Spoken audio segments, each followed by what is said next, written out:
Hi hello. അപ്പോൾ ഇന്ന് ഓണ സ്പെഷ്യൽ ഒരു ക്ലീനിങ് ആയാലോ? ഇത്രയും ദിവസം നമ്മുടെ മുറ്റമൊക്കെ അല്ലേ നമ്മൾ ക്ലീൻ ചെയ്തുകൊണ്ടിരുന്നത്. പള്ള പറിക്കലും അങ്ങനെ കുറച്ചധികം പണികളൊക്കെ ഉണ്ടായിരുന്നു. ഇനി അതൊക്കെ മാറ്റി വെച്ചിട്ട് നമ്മുടെ വീടിൻ്റെ അകത്ത് കുറച്ച് ക്ലീൻ ചെയ്യാനുണ്ട് കേട്ടോ. നമ്മുടെ തുടക്കം അടുക്കളയിൽ നിന്ന് തന്നെ ആവട്ടെ എന്ന് വിചാരിച്ചു. അടുക്കള ക്ലീൻ ചെയ്യുന്നതല്ലേ ഇത്തിരി ബുദ്ധിമുട്ടുള്ള കാര്യം. അപ്പോൾ പിന്നെ അടുക്കളയിൽ നിന്ന് തന്നെ തുടക്കം ഇടാം. നമ്മൾ എടുക്കാതെ വെച്ചുകൊണ്ടിരിക്കുന്ന കുറേ അധികം പാത്രങ്ങൾ ഉണ്ടായിരുന്നു. എന്തെങ്കിലുമൊക്കെ വിശേഷ ദിവസങ്ങളോ അങ്ങനെ എന്തെങ്കിലും അത്യാവശ്യ ഘട്ടത്തിൽ എടുത്ത് ഉപയോഗിക്കുന്ന കുറച്ചധികം പാത്രങ്ങൾ ഉണ്ടായിരുന്നു കേട്ടോ. പിന്നെ നമ്മൾ നിത്യം ഉപയോഗിക്കുന്ന പാത്രങ്ങൾ നമ്മൾ നിത്യം കഴുകിക്കൊണ്ട് തന്നെയല്ലേ ഇരിക്കുന്നത്. അപ്പോൾ ഈ കഴുകാതെ വെച്ചുകൊണ്ടിരിക്കുന്ന പാത്രങ്ങളൊക്കെ എടുത്ത് കഴുകി അവിടേക്ക് ഒന്ന് അടിച്ചു വാരിയൊക്കെ ഇടാമെന്ന് വിചാരിച്ചു. അങ്ങനെ പാത്രങ്ങളൊക്കെ നന്നായിട്ട് കഴുകി എടുത്തുകൊണ്ട് വന്നപ്പോൾ നല്ല വെയിലുണ്ടായിരുന്നേ. നമ്മുടെ മുറ്റത്ത് തന്നെ മിറ്റിലേക്ക് കൊണ്ട് വെച്ച് കഴിഞ്ഞാൽ പെട്ടെന്ന് ഉണങ്ങി കിട്ടും.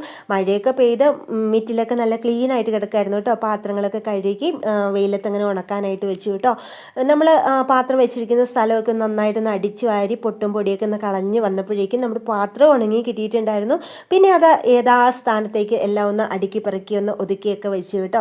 ഇങ്ങനെ വന്നപ്പോഴത്തേക്കിനും നമ്മുടെ അടുക്കള ഈ ഒരു പരുവത്തിലാക്കിയിട്ടുണ്ട്. വീഡിയോ ഇഷ്ടപ്പെട്ടാൽ ലൈക്ക് ചെയ്യണേ.